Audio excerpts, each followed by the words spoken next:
तर त्यावेळेस ध्रुव उत्तमपाद महाराज त्यांना आलिंगन करतात. आलिंगन केल्यानंतर ते म्हणतात की बाळा, आलिंगन केल्यानंतर आश्रूने हे अभिषेक करतात. त्यावेळेस ध्रुव महाराज पहिल्यांदा कोणाचं दर्शन घेता माहिती आहे? सुरुचीचं. हे जेव्हा मी प्रसंग पहिल्यांदा वाचला ना, ज्यांच्या भक्ती करतात ना प्रामाणिक, त्यांच्या हृदयातली ईर्ष्या नष्ट होऊन जाते. ध्रुव महाराजांच्या जीवनात पहिली ईर्ष्या होती. भक्ती केल्यानंतर त्यांनी पहिल्यांदा सुरुचीच्या पाया पडले. भगवान रामचंद्र वनवासात आल्यानंतर पहिल्यांदा कैकीच्या पाया पडले, सुमंत्राच्या पडल्यानंतर कौशल्याच्या पडले. आपण एवढ्या वर्ष जर आपण भक्ती करून जर आपल्या हृदयातले क्रोध, काम, लोभ जात नसेल आणि दुसऱ्याबद्दल ईर्ष्या जात नसेल ना, तर आपण भक्ती नाही करत, ढोंग करतोय. काळानुसार आपल्या हे प्रसंग आहेत. नाही तर आपल्याला काय वाटते, अरे बाबा मी भक्ती करतोय ना, देव प्रसन्न नाही. हे तुमच्या जीवनात, कारण तुमच्या जीवनात तुमचा अहंकार महत्वाचा आहे का भक्ती भगवंत महत्वाचे आहेत, याच्यावर तुमची निर्भरता असणार आहे. आणि मग ध्रुव महाराजांनी पहिले गेल्यानंतर तिथे सुरुची त्यांना आशीर्वाद काय दिली, चिरंजीव भव. तोपर्यंत तिचं हृदय पण परिवर्तित झालं होतं. आचार्य म्हणतात, एखाद्या चांगल्या सद्गुणाच्या व्यक्तीच्या जवळ तुम्ही राहतात ना, त्याच्याबरोबर नाही का तुमच्यामध्ये पण परिवर्तित होते. तुमच्या संगतीवर तुमचा स्वभाव बनतो. म्हणून आपण आपल्या कोणाच्या एकदा APJ अब्दुल कलामाला एका स्त्रीने विचारलं होतं की मला सांगा माझ्या मुलाचं काय फ्युचर असणार आहे, त्याने काय केलं पाहिजे. त्यावेळेस टेल मी, ते म्हटलं की मला सांग की तुझा मुलगा कोणाच्या जास्त संगीत राहणार आहे, त्यानुसार तुझं मुलाचं फ्युचर असणार आहे. म्हणून आपण आपली संगती किंवा आपण कोणते लोक निवडतो त्याच्यानंतर आपलं फ्युचर बनणार आहे. म्हणून विचारांचं आणि आपल्या लोकांच्या स्वभावानुसार आपल्या नाही का चांगल्या लोकांसोबत बसलं पाहिजे. का बरं याचा फायदा सांगतो. एखाद्या चोराच्या बाजूला, जसं मी गावात गेलो होतो, मी 2 वर्ष माझ्या गावी गेलो होतो, तर आमच्या हरिकृष्णाची मुलं तिथं एक ठिकाणी मुलं त्या मोबाईलवर गेम खेळत होते, काय म्हणतात त्याला माहीत नाही, असं खेळत होते. आणि तिथं गर्दी होती. आणि मी गाडीतून जात असताना नेमकं मी दृश्य पाहिलं. त्यानं पाहिलं, अरे प्रभू चालले तर मला पाहतायत. आणि गेला ते काय म्हणतात गेम आजकाल, ते लुडो काहीतरी टाईपचं, त्याच्यात ते चालू होतं. आणि गेल्यानंतर तो आला सत्संगाला, प्रभूजी आल्याला. म्हणलं काय रे, काय लुडोला काय? अहो नाही, नुसतं प्रभूजी मी बघत होतो. काय होतो? बघत होतो. म्हणलं आज तू बघतोय पण उद्या क्रियामध्ये इन्व्हॉल्व होशील. पण गैरसमज काय झाला माझा, अरे सगळे खेळते याचा अर्थ हा पण खेळत असेल. तसं तुम्ही शेजारी कोणाचे राहतात त्याच्यावर तुमचं निर्भरता आहे. म्हणून आपल्या जीवनात चांगले लोक निवडले पाहिजे. आपण हरिपाट्याचं लाईन पोपटासारखे सगळे पाठ, संताचे संगती तोच म्हणू मार्गगती, आकळावा श्रीपती आवडीनं, रूप पाहता लोचनी सुख झाले साजने, घरी गेले TV पाहतो, रूप पाहता लोचनी गेलो कुठं, स्वर्ग सुखाचे आगर बाप रुक्माय देवी, लगेच बाहेर आले तंबाखू म्हणतो. अरे पोपटासारखे पाठ आहे. पोपट पाठ केलं, रामकृष्ण हरे कृष्ण नमस्कार सगळं शिकवतं. पण त्या पोपटाला जेव्हा मांजर पकडते ना, ते पोपट कसं करते, असा आवाज करते ते पोपट. तसंच लोक तुमचा ओरिजिनल स्वभाव बाहेर येतो. पाठांतर करणं वेगळं आणि जीवनात पालन करणं वेगळं. म्हणून ज्ञानेश्वर माऊली म्हणतात, एकतरी व्हावी अनुभवावी. आमचा कथाकारांचा एक अनुभव एवढ्या वर्षी, जे आमच्यासोबत कीर्तन टीम असते ना वाजवणारे, त्यांचं कथेमध्ये अजिबात इंटरेस्ट नसतो. ते निस्ते बसले आणि त्यांना हे कान असतात त्यांचे, ते प्रसंग आल्यानंतर बरोबर उचलतात. पण ते बाहेर गेल्यानंतर त्यांचा स्वभावामध्ये मी बऱ्याच वेळा पाहिलं. मी असं कोणाचं हे करत नाही, सांगायचा मुद्दा, तुम्ही गेल्यानंतर तुमचे विचार तुमच्या मनामध्ये किती घेतात ते म्हणून महत्त्वाचं आहे. नुसतं पाठांतर नका करू. पाठांतर करणारे लय झालेत. जीवनात उतरा, आत्मसात करा विचारांमध्ये, क्रियांमध्ये, व्यवहारांमध्ये, तेव्हा त्या कार्यक्रमाची सफलता आहे. नाहीतर वेळ निघून गेला ना, तुमच्या हातात काही येणार नाही. हे भक्तीचे आज 19-20 वर्ष मी हरिकृष्ण संस्थेमध्ये, आणि ह्या वर्षातून एवढ्यातून तुम्हाला सांगू शकेल. म्हणून आम्ही क्वांटिटीच्या मागं कधीच लागत नाही, आम्ही क्वालिटीच्या मागं लागतो. हजाऱ्या चांदण्या खूप टमटम करतात, पण एक चंद्र जरी भेटला तरी त्या वक्त्याच्या आणि त्या श्रोत्याचे फायदा होतो. आणि तुमच्या व्यक्तिगत जीवनामध्ये असो, मला त्याच्यात सांगायचा मुद्दा असा आहे की ध्रुव महाराज जेव्हा सुरुचीने आणि सुनीचे स्वागत सत्कार केला आणि त्याने चिरून दिले आणि मग सुनीतीच्या पाया पडले आणि ध्रुव महाराज आल्यानंतर तिथे उत्तमपाद त्यांना नाही का राज्य देतात आणि ते वनात निघून गेल्यानंतर उत्तम ध्रुव नाही का 36,000 वर्ष राज्य करतात आणि केल्यानंतर 36 वर्षाच्या पहिले ते विवाह करतात. विवाह केल्यानंतर 2 पत्नी असतात त्यांच्या. एक म्हणजे ध्रुवाची पहिली पत्नी ब्राह्मणी, तिच्यापासून 2 पुत्र जन्मातात, कल्प आणि वत्सरा. दुसरी पत्नी असते इला, तिच्याकडून कन्या आणि पुत्र जन्माला येतात. आणि एवढं राज्य केल्यानंतर त्या एक दिवस त्यांचा भाऊ शिकारी वनामध्ये गेल्यानंतर उत्तम तो अग्नीमध्ये जळून मृत्यू पावतो. त्याच्या विरामध्ये त्याची आई असते सुरुची, ती पुत्र विरामध्ये देहत्याग करते. आणि ही जेव्हा बातमी कळते आपल्या भाऊ आणि आई वारल्या गेले तर त्यावेळेस त्यांना राग येतो आणि त्या यक्षांना युद्ध करतात. आणि एवढं यक्षासोबत युद्ध करतात. युद्ध झाल्यानंतर सगळे ऋषीमुनी येऊन समजून सांगतात, थांबत नाही. मग स्वयंभू म्हणून म्हणतात, अरे तू तर भगवंताचा भक्त आहे, तुला राग नको यायला पाहिजे होता आणि जे तू हे यक्षाचा वध थांबव, नाहीतर जे कुबेर आहेत ना तुझ्यावर नाही का दोषारोपण करते. आणि जेव्हा स्वयंभू म्हणून आपल्या नातवाला सांगतात ते बघतात की आजोबा मला येऊन सांगतायत, ते युद्ध थांबवतात आणि मग तिथे कुबेरजी प्रसन्न होतात आणि म्हणतात की हे तू मारलं नाही, दैवगताने प्रत्येकाचा कर्मानुसार त्याचा मृत्यू निश्चित असतो. नीतिशास्त्र सांगतंय की जो कोणी जन्म घेतो त्याच्या 5 गोष्टी सोबत असतात. त्याचा जन्म कुठं होणार आहे, त्याचं रूप कसं असणार आहे, त्याच्या जीवनात धन कसं असणार आहे, त्याच्या जीवनात सुखदुःख कसे येतात आणि मृत्यू, ह्या 5 गोष्टी फिक्स आहेत. तुम्ही आईबापा चूज करू शकत नाही की हेच पाहिजे. दुसरं रूप तुम्ही चूज करा, आम्हाला असंच रूप पाहिजे. तिसरं तुमच्या जीवनात धन. आता अंबानीचा नातू जन्माला आलाय, त्यानं प्लॅनिंग केलं की अंबानीच्या घरीच पाहिजे, आला प्रारब्धामुळं. आणि त्याच्या जीवनात सुख दुःख. तुम्ही आईबापांच्या जवळ राहा, लांब राहा, बायको नवऱ्याच्या जवळ राहा, तुम्ही कोणाच्या जीवनातलं काही दुःख वाटून घेऊ शकत नाही. एक सलाईन सुद्धा लावून घेऊ शकत नाहीत. ज्याची त्याला दुःख भोगायचे आहे संसारातले. आणि मृत्यू तुम्ही किती जवळ राहा, नवरा बायको सोबत झोपलेले असतात पण रात्री नाही का पती नाही का उठलेलाच नसतो. आमच्या नाशिकच्या एका भक्ताचे मेवणे तिथे गेले, त्यांनी खूप मोठा बिझनेस होता, 52 काहीतरी वय होतं त्यांचं. त्यांचा भाचा आणि ते सोबत झोपले, सकाळी उठलेच नाही. आणि मार्केटमध्ये कमी कमी 1.5 लाख रुपये इन्व्हेस्टमेंट केले होते, कोणाला दिले कसे दिले कोणालाच माहीत नाही. सकाळी ते झोपेतून तसेच गेले. सांगायचा मुद्दा असा आहे की या जगातलं कोणी करू शकत नाही. म्हणून इथे ध्रुव महाराज जे स्वयंभू म्हणून सांगतात, अरे कुबेरजी सांगतात हे सुख दुःख असतात म्हणून तू सोडून दे. आणि मग तिथं ध्रुव महाराजाला नाही का माफी मागतात ध्रुव महाराज.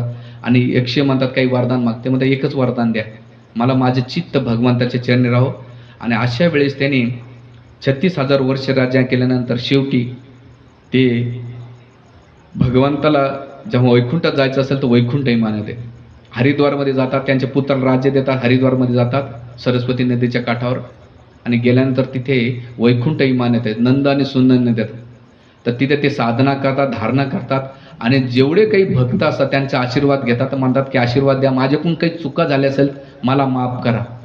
म्हणून मी एक प्रवचन दिलं होतं काही 1 वर्ष 6 महिन्यापूर्वी, मरण्याआधी मी, मरण्याच्या पहिले सगळे आपले रिलेशन चांगले करून जा, कोणाचं काय असेल ते देऊन जा, कधी येईन काय येईन माहीत नाही, चांगले संबंध ठेवायचे.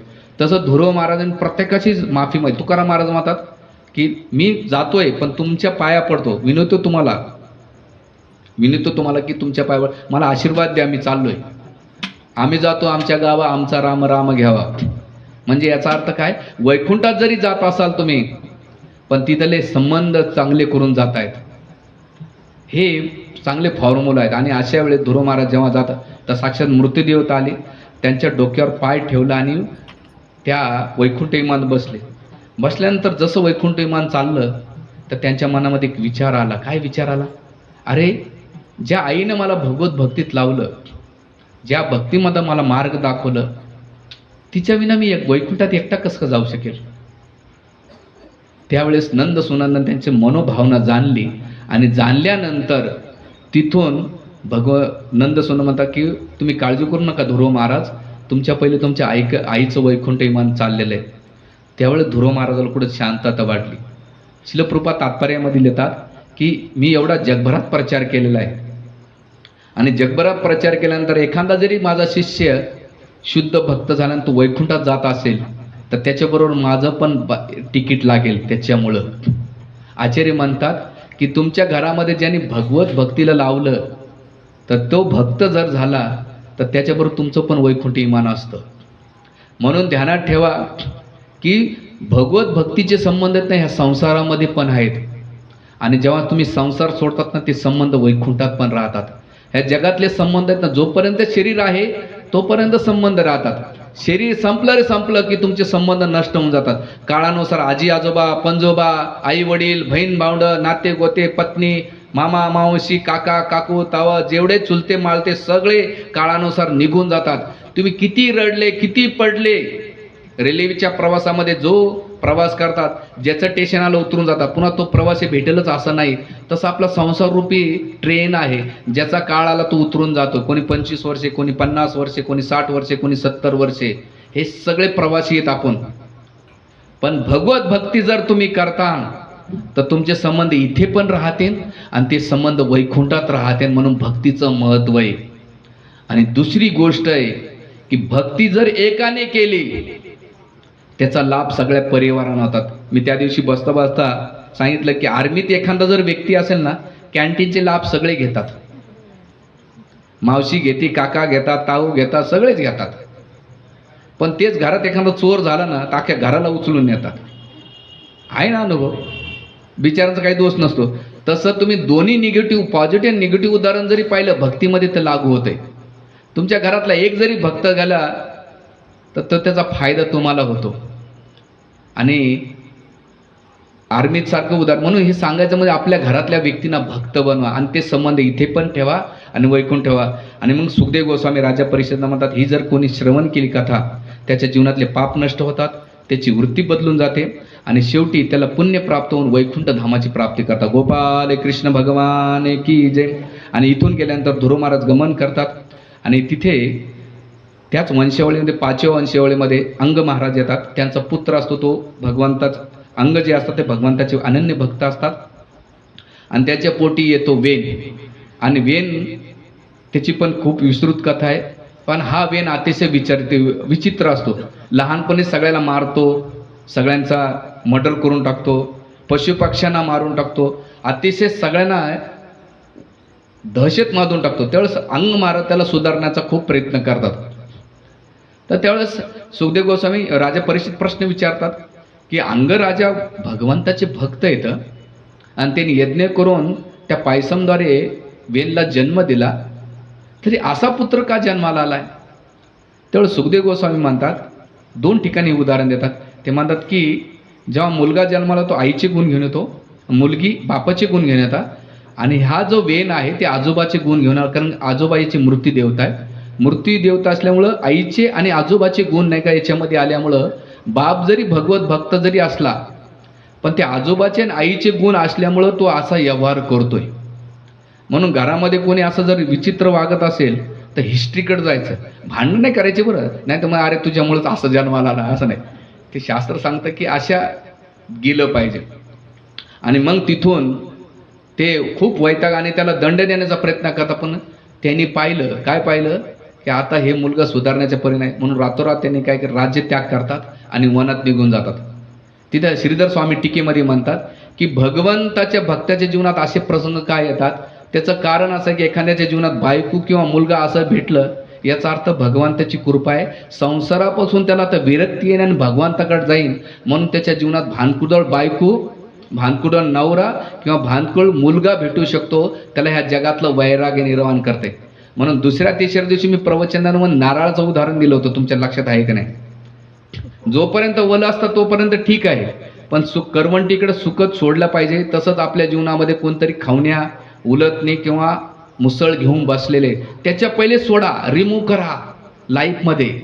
आणि भगवंताच्या भक्त म्हणून तिथे जातात. आणि गेल्यानंतर वेन सुनीताला विचारतात, आता राज्य काय, सगळं चोर चक्क्यांचं राज्य आलेले. त्यावेळेस सुनीतेच्या सांगण्यावरून वेनला गादीवर बसवतात आणि बसवल्यानंतर वेन जे डाकू असतात ते लपून बसतात आणि सगळे देवदेवतांची पूजा बंद करून टाके, यज्ञ हवन बंद करतात आणि ऋषी मुनींना सांगतात याच्या पुढे सगळं बंद करायचं. त्यावेळेस अगस्त ऋषी असतात, त्यांचे अतिर ऋषी असतात, सगळ्यांना समजून सांगतात पण तो ऐकत नाही. न ऐकल्यामुळे शेवटी सगळे जाऊन सजेशन करतात की अरे तू असं कर. तर त्यावेळेस म्हणतो सगळे ब्रह्म, इंद्र, चंद्र, सूर्य, विष्णू सगळे राज्यामध्ये निवास करतात. हे कोणी नसतात, हे सगळं काल्पनिक आहे. तुम्हाला जर काही यज्ञ करायचा असेल तर ते माझ्या प्रसन्नासाठी करा आणि हे सगळं बंद करा. आणि तुम्ही जर नाही केलं मी तुम्हाला दंड देईन. त्यावेळेस सगळे ऋषीमुनी आणि ब्राह्मण काय करतात, रागाच्या भरामध्ये त्याला हुंकारमधून त्याचा वध करून टाकतात. आणि वध केल्यानंतर पुन्हा सगळीकडे त्या राज्यामध्ये हा अहंकार माजतो. तर करायचं तर काय करायचं, त्याचं शरीर तेलामध्ये ठेवतात आणि ठेवल्यानंतर सुनीतेला विचारतात आता काय करायचं. सगळे मुनी एकत्र येतात आणि त्याच्या मांडीचं मंथन करतात. आणि त्या मंथन केल्यानंतर पहिला मुलगा जन्माला येतो, तो एक निषाद असतो काळ्या वर्णाचा, त्याचं नाव असतं बाहुक. मग तो ऋषीमुनीला विचारतो मी काय करायचं. ते म्हणला की तू जंगलामध्ये निवास कर. आणि तीच पुढे आदिवासी म्हणून आली आणि त्याला निषाद नावानं ओळखल्या गेले. तिथून पुन्हा मंथन केल्यानंतर त्याच्या मांडीतून पृथू भगवंताचा अंश अवतार जन्माला आला आणि लक्ष्मीची अंश अवतार आरची जन्माला आली. आरची सायरटमधली नाही बरं, नाही तर तुमची चेतना त्या आरशीमध्ये लगेच जाईल. ही लक्ष्मी देवीचं नाव आहे आरची आणि त्याच्यामुळं त्याचं नाव पडलं अर्चना. अर्चना जी भगवंताच्या सेवेत संलग्न असते, अर्चना करीत राहते, तिला अर्चना म्हणतात. आणि कोण करतं, लक्ष्मी वारंवार सेवेत राहते म्हणून तिचं नाव अर्चना पडलेले. अर्चना हे लक्ष्मीचं नाव आहे आरची. आणि असं पडल्यानंतर तिथे सगळेजण पृथू महाराजाचं गुणगान करतात, गुणगान करतात. त्यावेळेस पृथू महाराज म्हणतात थांबा, मी काही न करता तुम्ही गुणगान करणं चुकीचं आहे. जोपर्यंत कोणी कार्य करत नाही तोपर्यंत गुणगान कधीच करायचं नाही. आणि मग सगळे देवी देवता येताना पृथ्वी महाराजाला एक एक वस्तू देतात, प्रदान करतात, राज्य सगळं होतंय. पण पृथ्वी महाराजांना नाही का त्या राज्यामध्ये दुष्काळ पडतो, कोणाला काही खायला भेटत नाही. तर त्यावेळेस बघतात की सगळे तर आळशी कोणी नाही, निष्क्रिय कोणी नाही. याचं कारण काही एवढं धान्य का भेटत नाही. ते फक्त पृथ्वी हे धान्य देत नाही म्हणून ते बाण घेतात आणि पृथ्वीला दंड देण्याचं करतात. तर पृथ्वी गायीच्या रूपामध्ये येते आणि घाबरून नाही का ती पृथ्वी महाराजांचं काय करते, आश्रय घेते. आश्रय घेतल्यानंतर ते म्हणतात की तू असं का करते. ते म्हणजे याच्या पहिले खूप ऋषी आपलं जे डाकू होते, आसुरी वृत्तीचे होते, त्यांनी नाही का माझं शोषण केलं आणि त्या शोषणामुळं माझे काही ऐश्वर होतं, धान्य होतं, समृद्धी होती, ती मी बंद केली होती. आता मी तुमच्या सांगण्यावरून सगळं देईन. आणि त्यावेळेस प्रत्येकानं ऋषीमुनीनं काय केलं, जे देवतांमध्ये बृहस्पती करून त्यांनी ते ज्ञान घेतलं. इंद्राला नाही का करून ऐश्वर प्राप्त केलं. गायीनं आपल्या वासराला करून नाही का दूध घेतलं. सगळ्यांनी एकेकाला बछडं बनवून नाही का त्या पृथ्वीतलं सगळं साम्राज्य प्राप्त केलं. याची कथा त्याच्या डिटेल्समध्ये येतात. आणि मग 100 अश्वमेध करतात. त्याच्यानंतर नयन यज्ञ होतात. नयन यज्ञ गेल्यानंतर तिथे इंद्र बघतो की अश्वमेध 99 झालेले येतात आणि हा इंद्र पद प्राप्त करेल म्हणून तो काय करतो, त्याचा घोडा चोरतो. दरवेळेस पृथ्वी महाराजाचे पुत्र तो घोडा घेऊन येतात आणि दरवेळेस इंद्र काय करतो, त्या साधू मुनींचा ऋषीमुनींचा नाही का घेतो. त्याच्यापासून 50 संप्रदाय जन्माला आले आणि ते संप्रदाय ते गलीतले ऋषीमुनी फिरतात ना आजकाल, मसंजोगी, भगवे कपडे घालून टीका लावतात, भगवे कपडे संन्यासाचे, असे 50 संप्रदाय तिथून निर्माण आलेले जे भटकत राहतात वेगळे भीक मागत.